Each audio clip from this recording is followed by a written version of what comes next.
இணைப்பில் நாம் கேட்டுக்கொண்டிருப்பது அழகப்பா பல்கலை சமுதாய வானொலி. இது காரைக்குடியின் முதல் வானொலி.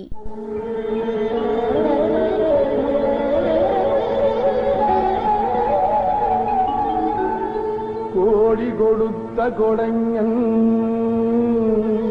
குடியிருந்த வீடும் கொடுத்த விழுச்செல்வன்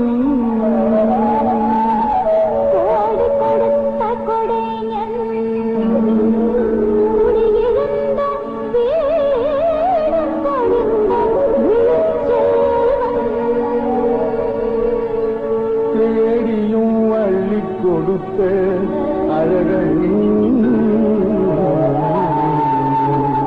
அறிவூட்டும் வெள்ளி விளக்கே விளக்கு.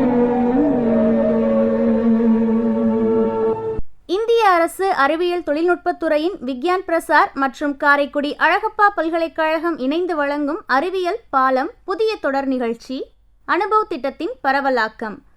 ஆக்கம் ஊக்கம் வழிகாட்டல் டாக்டர் ஆர் ஸ்ரீதர். வடிவமைப்பு செயலாக்கம் காரைக்குடி அழகப்பா பல்கலைக்கழகத்தின் டீன் டாக்டர் KR முருகன். நிகழ்ச்சி ஒருங்கிணைப்பு சமுதாய வானொலி இயக்குனர் டாக்டர் S ராஜாராம். தயாரிப்பு குழு RJ Kamakshi, RJ PL Kaverimanian, RJ V Michael திபோன். காலங்காலே மாறி போச்சு, நமது வயது ரொம்ப கூடிருச்சு. காலந்தானே மாறிடுச்சு, நமக்கு வயது ரொம்ப கூடியாச்சு. அனுபவங்களை பகிர்ந்திடவே இப்போ உற்சாகமே வந்துருச்சு. அனுபவங்களை பகிர்ந்திடவே நமக்கு உற்சாகமே வந்துருச்சு. எங்களுடைய அனுபவங்கள் உங்கள் பொக்கிஷங்கள் கேட்டுக்குங்க. எங்களோட அனுபவங்கள் உங்கள் பொக்கிஷங்கள் கேட்டுக்குங்க. கேளுங்கள் நீங்க திறந்த இந்த முதியோரின் பேச்சையுமே. கேளுங்கள் நீங்க திறந்த இந்த முதியோரின் பேச்சினையே. வாருங்கள் எல்லோருமே நல்லா கொண்டாடுவோம் வாருங்களே. முதியோரின் காலந்தானே நாம பேசலாமே பயிரலாமே. பேசலாமே பயிரலாமே நல்ல அனுபவம் தானே வந்த. காலம் ரொம்ப மாறி போச்சு, நம்ம வயது ரொம்ப கூடியாச்சு. காலம் ரொம்ப மாறி போச்சு, நமக்கு வயது ரொம்ப கூடியாச்சு. அனுபவங்களை பகிர்ந்திடவே இப்ப உற்சாகமே உண்டாச்சு. அனுபவங்களை பகிர்ந்திடவே நமக்கு உற்சாகமே உண்டாச்சு. தானே லாலிலாலோ போடு லாலிலாலோ லாலாலோ லாலிலாலோ லாலிலாலோ லாலிலாலோ போடு லாலிலாலோ லாலாலிலோ லாலிலாலோ லாலிலாலோ போடு லாலிலேலோ லாலிலேலோ. அறிவியல், ஆரோக்கியம் மற்றும் அன்றாட வாழ்வில் அனைத்து விஷயங்களையும் மூத்த குடிமக்களுக்கான இந்த அனுபவ நிகழ்ச்சியில் கேட்டு ரசிப்போம் வாருங்கள். இந்த பாடலை பாடியவர் நாட்டுப்புற பாடகி திருமதி தமயந்தி சண்முகம் அம்மா அவர்கள்.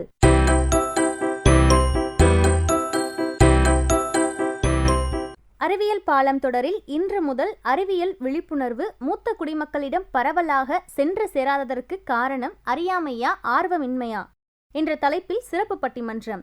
அறியாமையே என்ற அணியில் வாதிடுவோர் கவிஞர் சாத்தை மு பாரதிதாசன், கவிஞர் ஜோதி சுந்தரேசன். ஆர்வமின்மையே என்ற அணியில் வாதிடுவோர் கவிஞர் வீரபாஸ்கரன், கவிஞர் ஸ்ரீதேவி. பட்டிமன்ற நடுவர் பேராசிரியர் முனைவர் பாகை இரா கண்ணதாசன். சாத்தை மு பாரதிதாசன் அவர்கள் நகைச்சுவை உணர்வோட சொல்லியிருக்கிறார். பெரியவர்கள்ட்ட எவ்வளவு அறியாமை இருக்கிறது சொன்னார்ல.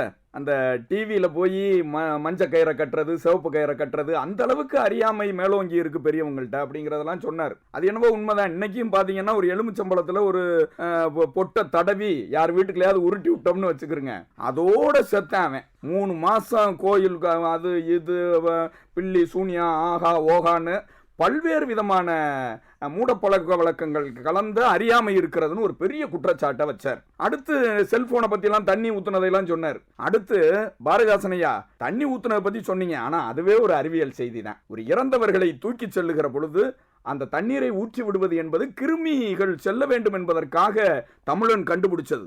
அப்படிப்பட்ட பெரியவர்கள் எப்படி அறியாமையிலே மேலோங்கி இருக்க முடியும்? அப்ப ஆர்வம் அவங்களுக்கு கொஞ்சம் குறைஞ்சிருக்கா அப்படிங்கிறதெல்லாம் பார்க்குறோம். ஏன்னா எவ்வளவோ தமிழர்கள், தமிழ்நாட்டு பெரியவர்கள் இல்லாமல் ஒன்றும் பண்ண முடியாது, முதியவர்கள் இல்லாமல் உலகமே இயங்காது. நான் திருப்பி திருப்பி சொல்றேன், கோயில்களிலே தலவிருட்சம் கண்டவர்கள். அம்மன் கோயில்னா வேப்பிலை, பெருமாள் கோயில்னா துளசி, சிவன் கோயில்னா வில்வம், இப்படி மருத்துவ குணம் நிறைந்த பல்வேறு மூலிகைகள் கலந்த தேவாரம் படிச்சீங்கன்னா தெரியும், திருவாசகம் படிச்சீங்கன்னா தெரியும், தல புராணங்களையும் தல விருட்சங்களையும் கண்ட பெரியவர்கள் இன்னைக்கு டெக்னாலஜில கொஞ்சம் பின்னால இருக்காங்க. தொழில்நுட்பங்கள் அவங்களுக்கு ஒரு பெரிய மிரட்சியை தருகிறது.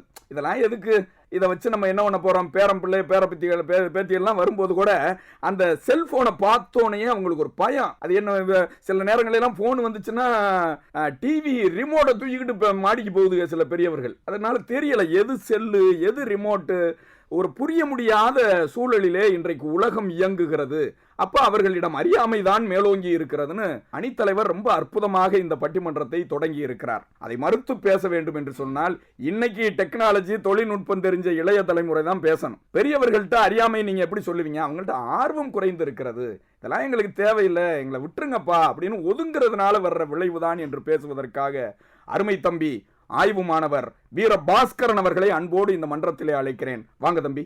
ஒக்கூர் மாசாத்தி ஒன் சாத்தன் சிலம்பெடுத்த தக்குன் இளங்கோ தமிழ் குடிக்க உயிர் நீத்த பல்லவனாம் நந்தி பாட்டெடுத்த அவன் தம்பி அனுபவித்து காதல் அள்ளி மணக்கவிடும் திருகூட ராசப்பன் தேரழுந்தொரு கம்மனுக்கே ஆண்பாலும் தேனும் அரமை முதல் முக்கணியும் தந்து வளர்த்த சடையப்பன் எத்தனை பேர் எல்லாம் தமிழ் வடிவம் என்று சொன்னால் அந்த ஒட்டுமொத்த தமிழினுடைய வடிவமாக திகழ்ந்து கொண்டிருக்கக்கூடிய எங்கள் நடுவர் அவர்களை வணங்கி பேச்சாளர் பெருமக்களையும் வணங்கி மகிழ்வதிலே மிகப்பெரிய மகிழ்ச்சி அடைகிறேன். உண்மையாகவே இந்த தலைப்பு ரொம்ப அற்புதமான தலைப்பு, இன்றைய சமுதாயத்திற்கு தேவையான தலைப்பும் கூட. அதாவது மூத்த குடிமக்களுக்கு இந்த அறிவியல் விழிப்புணர்வு சென்று சேராதற்கு காரணம் அறியாமையா ஆர்வமின்மையா அப்படின்னுங்கிற ஒரு மிகப்பெரிய ஒரு கேள்வியை கேட்டிருக்கிறீங்க. உண்மையாகவே என்னை பொறுத்தவரை என்னை கேட்டால் ஆர்வமின்மைதான் என்று நான் சொல்லுவேன். ஏனென்று சொன்னால் முதல்ல அறிவியல் என்றால் அனைத்தையும் அறிந்து கொள்ளுதல், அவ்வளவுதான், வேற ஒண்ணுமே கிடையாது. எல்லாவற்றையும் அறிந்து கொள்ள வேண்டும். எப்படி அறிந்து கொள்ள வேண்டும்? எப்படி, அதாவது அறிந்து கொள்வது அடிப்படையான விஷயம். அதை அறிந்து கொள்வதற்கு ஆர்வம் வேண்டும். அந்த ஆர்வம் இருந்தால் நாம் எல்லா விஷயங்களையும் அறிந்து கொள்ள முடியும். ஒண்ணு இல்லைங்க, கலீல் கிப்ரான், அதாவது லெபனான் தேசத்து அறிஞன், ஒரு கவிஞன் சொல்லுவான், நீ ஆர்வமோ விருப்பமோ இல்லாமல் திராட்சை தோட்டத்தில் அமர்ந்து கொண்டு நீ திராட்சை பழங்களை பிழிந்தால் நீ பிழிவது சாறு அல்ல நஞ்சு என்பான். அதனால நாம எந்த ஒரு செயலையும் ஆர்வத்தோடும் விருப்பத்தோடும் நாம் செய்தால் அந்த செயல் வெற்றிதான். ஒண்ணு இல்லைங்க, கவியரசர் கண்ணதாசன் கூட ஒரு பாடல்ல சொல்லுவாரு, அறிவினுடைய வளர்ச்சி எப்படி இருக்குது அப்படின்னு. பறவையை கண்டான், விமானம் படைத்தான், தாயும் மீன்களில் படகினை கண்டான், எதிரொலி கேட்டான், வானொலி படைத்தான் என்று சொல்லுவார். இந்த அறிவினுடைய வளர்ச்சி மிக அபரிமிதமானது. ரொம்ப, அதாவது இன்றைக்கு எல்லா வகையிலும் நான் பேசிக்கொண்டிருக்கக்கூடிய இந்த வானொலி கூட ஒரு அறிவியலால் ஆனது, ஒரு தொழில்நுட்பத்தோடு இருக்கக்கூடியது. அப்படி இன்றைக்கு கருவறை முதல் கல்லறை வரை அடிப்படையாக இருக்கக்கூடியது தொழில்நுட்பம் தாங்க. இன்றைக்கு எல்லா வகையிலும் அப்படி இருக்கிறது. ஒன்றும் இல்லைங்க, இன்றைக்கு பாருங்களேன், ஃபேஸ்புக், வாட்ஸ்அப், இன்ஸ்டாகிராம், அதை விட பண பரிமாற்றத்துக்கு கூகுள் பே, பேடிஎம், போன்பே அப்படின்னு தொழில்நுட்பம் ரொம்ப அதிகமாக அபரிவிதமாக வளர்ந்துருக்கு. இன்றைக்கு தொழில்நுட்பத்தையே உள்ளங்கையில் வைத்திருக்கிறோம். இல்லை, இந்த தொழில்நுட்பம்லாம் பெரியவங்கள்ட்ட போய் சேரலையே, அதுக்கான காரணம் என்ன? ஆர்வம் இல்லாமல் இருக்காங்களா? ஆமாங்க, அதாவது இன்றைக்கு இப்படிப்பட்ட தொழில்நுட்பம் முதியோர்கள்ட்ட ஏன் போய் சேரல அப்படின்னா அவர்களுக்கு இருக்கக்கூடிய அந்த ஆர்வமின்மை தான். அதாவது அவங்கள்ட்ட நாம சொல்லி கொடுத்துட்டோம்னா அவங்க புரிஞ்சுக்குவாங்க, எளிமையா புரிஞ்சுக்குவாங்க. ஒன்றும் இல்லைங்கய்யா, ஒரு டீ கடையில் நான் டீ குடிச்சுக்கிட்டு இருக்கேன், ஒருத்தர் வேகமாக வர்றாரு, என்கிட்ட தம்பி இந்த வாட்ஸ்அப்பில் ஒரு ஃபோட்டோ ஒன்று அனுப்பணும் அப்படிங்கிறாரு. நான் உடனே அவர் செல்லை வாங்கி ஃபோட்டோ நான் அனுப்பிட்டேன். யாருக்கு அனுப்பிச்சுறாரோ அவருக்கு அனுப்பிட்டேன். மறுநாளும் அதே மாதிரி வராரு, தம்பி இந்த ஃபைலை சேவ் பண்ணணும் அப்படிங்கிறாரு. சரி, நான் அதே மாதிரி அந்த ஃபைலை நான் என்ன சொல்கிறாரோ அதை சேவ் பண்ணி கொடுத்துட்டேன். நன்றின்னு சொல்லிட்டு போயிட்டாரு. இதில் என்ன அப்படின்னா, நமக்கிட்ட கொடுத்து உதவியை எதிர்பார்க்குறாரு, ஆனால் அதை தெரிஞ்சுக்கிறணும், அதை எப்படி செய்யணும் அப்படிங்கிற அந்த ஆர்வம் இல்லை அவர். ஏன்டா அவர் கேட்கவும் இல்லை. ஆனால் எதுக்கு இதை போய் கேட்டுக்கிட்டு, எதுக்கு இதை வச்சுக்கிட்டு அப்படின்னு முதல்ல செல்லு வைக்கிறதுக்கே அவங்க வந்து பயப்படுறாங்க. இதை போய் எதுக்கு கேட்டுக்கிட்டு பண்ணிக்கிட்டு அடுத்த ஆள்கிட்ட கொடுத்துறமா செஞ்சு கொடுத்துருவாங்க அப்படிங்கிற ஒரு ஆர்வமே இல்லாமல் இருக்கிறாங்க. இப்போ ஏடிஎம் இருக்குங்கய்யா, ஏடிஎம்ல பணம் எடுக்க போகிறாங்க, ஏடிஎம்ல கார்டு வச்சிருக்கிறாங்க, கார்டை வச்சுக்கிட்டு வர்றவங்க போகிறவங்கள்ட்ட இதை எடுத்து கொடுங்க இதை எடுத்து கொடுங்க அப்படின்னு சொல்கிறாங்க. பின் நம்பர் முதற்கொண்டு சொல்லிடுறாங்க. அவன் எடுக்கிறவன் என்ன பண்ணுறான், எடுத்துக்கிட்டு பணத்தை எடுத்துக்கிட்டு சில பேர் ஓடியே போயிடுறேன், சில பேர் நம்பிக்கை இருக்கிறவன் எடுத்து கொடுத்துறேன். ஆனால் அது எப்படி எடுக்கணும், எப்படி பின் நம்பரை போட்டு எப்படி எடுக்கணும் அப்படின்னு தெரிந்து கொள்ளக்கூடிய அந்த ஆர்வம் அவர்கிட்ட இல்லை. ஒன்றும் இல்லைங்க, எங்கள் அப்பா கிட்ட வந்து இப்போ அதாவது டச் ஃபோன் இருக்குது, எங்கள் அப்பா வந்து டச் ஃபோன் வச்சிருக்கிறாரு. ஆனால் இருந்தாலும் அதில் எதுவுமே அவருக்கு வந்து இப்போ நம்ம சொல்லி கொடுத்தோம்னா இதை எதுக்குடா, ஆனால் ஃபோன் வந்தால் எடுத்து பேசுகிறாரு. சரி, அதையாவது செய்யறாரு. ஃபோன் ஆமாம், ஃபோன் வந்தால் எடுத்து பேசுகிறாரு. சரி, ஆனால் அதில் ஃபேஸ்புக் இருக்குது, வாட்ஸ்அப் இருக்குது, எல்லாமே இருக்குது. ஆனால் பயன்படுத்த தெரியல. எதுக்கு பயன்படுத்திக்கிட்டு தேவையில்லாத, அதாவது நம்ம வந்து ஒன்றும் இல்லைங்க, ஒரு யூடியூப்பில் ஒரு வீடியோ பார்க்கணும் வச்சுங்களேன், வீடியோ பார்த்து இருக்கும்போது தேவையில்லாத ஒரு லிங்க் ஒன்று வருது, அது தவறாக கூட இருக்குது. அதனால என்ன பண்ணுறாங்கன்னா எதுக்கு இதெல்லாம் பயன்படுத்திக்கிட்டு அப்படிங்கிற ஒரு அலட்சியமான ஒரு போக்கு அவர்கள்ட்ட இருக்குது. அதான் அவர்கள்ட்ட வந்து ஒரு ஆர்வமின்மையாகவே இருக்குது. ஒன்றும் இல்லைங்க, இப்போ வந்து முதல்ல வீட்டில் இருந்தால் சும்மா இருக்கிறோம்னு சொல்லுவாங்க, ஏன்னா வெட்டியாக வீட்டில் உட்காந்துருக்கேன் அப்படின்னு. இப்போ பாருங்களேன், ஒர்க் ஃப்ரம் ஹோம்னு ஒன்று இருக்குது. சரி, என்னன்னா வீட்டில் இருந்தே வேலை செய்யக்கூடிய, அதாவது வீட்டில் இருந்துக்கிட்டே வேலை செய்யலாம், அதாவது அதுக்கு வந்து இ-காமர்ஸ்னு சொல்கிறாங்க. சரி, வீட்டில் இருந்துக்கிட்டு எல்லா பொருளையும் விற்கலாம். நமக்கு தேவையானது ஆன்லைன் ஷாப்பிங் பண்ணலாம், சட்டை வாங்கலாம், எல்லாமே வாங்கலாம். அதாவது சாப்பாடை கூட நமக்கு இங்கே வந்து வர வைக்கலாம். ஆனால் அதையெல்லாம் இந்த பெரியவர்கள் தெரிந்து கொள்வதற்கு ஆர்வம் இல்லை. சொல்லிக் கொடுத்தால் புரிந்து கொள்வார்கள், ஆனால் அதையெல்லாம் தெரிந்து அவர்களுக்கு சொல்லிக் கொடுத்தால் அவர்களுமே அந்த வேலையை செய்யலாம் வீட்டில் இருந்துக்கிட்டே. ஆனால் அதற்கெல்லாம் அவர்களுக்கு வந்து ஒரு ஆர்வம் இல்லாமல் இருக்கிறாங்க. ஒன்றும் இல்லைங்க, கூகுளில் பாருங்கள், எல்லா தரவுகளுமே இருக்குது, எல்லாமே இருக்குது. இலக்கியம் வேணுமா இருக்குது, வரலாறா இருக்கு, நம்முடைய இந்தியாவினுடைய வரலாறா எல்லாமே இருக்கு. ஆனா இருந்தும் என்னன்னா நேரா போறாங்க, இப்போ லைப்ரரி போறாங்க, லைப்ரரியில் போய் தேடி எடுத்து படிச்சா அவங்களுக்கு வந்து ஒரு திருப்தியா இருக்கு. ஆனா இருந்த இடத்துல எல்லா செய்திகளும் இருந்தாலும் இதை எதுக்கு உள்ள போய்கிட்டு கூகுளில் போய் டச் பண்ணி அதை போய் தேடி எடுத்து அப்படிங்கிற ஒரு ஆர்வம் இல்லாமல் இருக்கிறாங்க. அதனால பெரியவர்களுக்கு ஆர்வம் தான் இல்லையே தவிர அந்த ஆர்வத்தை நாம் தூண்டினால் உண்மையாகவே அவர்கள் எல்லாவற்றையும் தெரிந்து கொள்வார்கள் என்று சொல்லி நல்ல ஒரு தீர்ப்பை நடுவர் அவர்கள் தர வேண்டும் என்று சொல்லி விடைபெறுகிறேன். நன்றி, வணக்கம். அருமை தம்பி வீரபாஸ்கரன், நல்ல அவர் வீரபாஸ்கரன்கிற மாதிரி நல்ல குரல்லையும் வீரமா பேசினாரு. மூத்த சமுதாயத்தை பார்த்து ரொம்ப கோவிச்சுக்கிட்டார். எதுலையுமே அவங்களுக்கு ஆர்வமே இல்லாம போச்சே.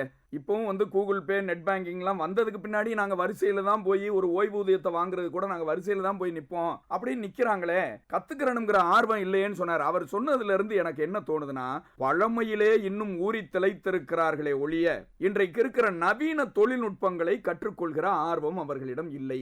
உடற்சுமையை குறைத்துக் கொள்ளலாம், மனச்சுமையை குறைத்துக் கொள்ளலாம், மன அழுத்தங்களை குறைத்துக் கொள்ளலாம், தன் மனதிற்குள்ளே இருக்கிற பல்வேறு விதமான புகைச்சலை குறைத்துக் கொள்ளலாம். எதை இன்றைக்கு இருக்கிற தொழில்நுட்ப வசதிகளை எல்லாம் கத்துக்கிட்டோம்னு சொன்னா எவ்வளவோ மன அழுத்தங்கள் குறையும். ஓரிரண்டு பேர் கற்றுக்கொள்கிறார்கள். தம்பி பாஸ்கரன் கூட சொன்னார், அவங்க அப்பா கத்துக்கிட்ட செய்தியெல்லாம் ஓரிரண்டு பேர். இன்னைக்கு நான் பாக்குறேன், முகநூல், வாட்ஸ்அப்ல எல்லாம் பாக்குறேன். கவிஞர் ஜவஹர்லால்னு ஒரு மூத்த கவிஞர், கவிஞர் ஜவஹர்லால் மிகப்பெரிய கவிஞர், பொற்களி பெற்ற கவிஞர். அந்த கவிஞர் இன்றைக்கும் முகநூலிலே பயணித்துக் கொண்டிருக்கிறார். எனக்கு தெரிந்து எங்கள் கல்லூரியினுடைய மேனாள் தமிழ்துறை தலைவர் பேராசிரியர் சா ஆறுமுகம் அவர்கள் தினந்தோறும் புதுக்கவிதை எழுதி கொண்டிருக்கிறார் முகநூலிலே. அதெல்லாம் வந்து சிற்சில சான்றுகள். ஆனா எல்லாருக்கும் அந்த ஆர்வம் இல்லையே. ஆர்வம் இருந்தால் அவர்களின் அழுத்தங்களை எல்லாம் குறைத்துக் கொள்ளலாமே. பழமையிலே ஊறி திளைத்திருக்கிறார்கள். இன்னைக்கும் சில பேர் அந்த ஆட்டுக்கள் அம்மியை விட்டு வெளியே வர்றதுக்கு தயாரா இல்ல. நவீன தொழில்நுட்ப கருவிகள் வந்துருச்சு, சமையல்ல கூட வாக்யூம் கிளீனர்னு வந்துருச்சு. ஆனா அதை சரியா பயன்படுத்தணும். அந்த வாக்யூம் கிளீனரை வச்சுக்கிட்டு ஒரு வயசான அம்மா என்ன பண்ணிருக்காங்க, அப்படியே எடுத்துக்கிட்டு போயிருக்காங்க, எல்லாத்தையும் கூட்டிட்டு போயிருக்கு. ஒரு இட்லிக்கு முன்னால கொண்டு போனோன்னு இட்லி உள்ள வந்துருச்சு, அதையும் தோண்டி அவங்க வீட்டுக்காருக்கு வச்சுட்டு போயிட்டாங்க. ஆனா இதுல என்னன்னு கேட்டீங்கன்னா, கற்றுக்கொள்கிற ஆர்வம் எல்லார்ட்டையும் இல்லையே அப்படிங்கிறது நியாயமான வேதனை. தம்பி பாஸ்கரனுடைய கருத்துக்களை இந்த மாமன்றம் அங்கீகரிக்கிறது. இதுக்கெல்லாம் பதில் சொல்லணும் அப்படின்னு சொன்னா உண்மையிலேயே தினந்தோறும் மேடையிலே முழங்கி வருகிற மெல்லிய பூங்காற்று மரியாதைக்குரிய சகோதரி ஜோதி சுந்தரேசன் வந்தாதான் இதுக்கு சரியான பதில் கிடைக்கும் நினைக்கிறேன். வாங்கம்மா ஜோதி. நேயர்களே, இதுவரை நீங்கள் கேட்டு ரசித்தது சிறப்பு பட்டிமன்றத்தின் 2ஆம் பகுதி. இதன் அடுத்த பகுதியை நாம் அடுத்த நிகழ்ச்சியில் கேட்கலாம்.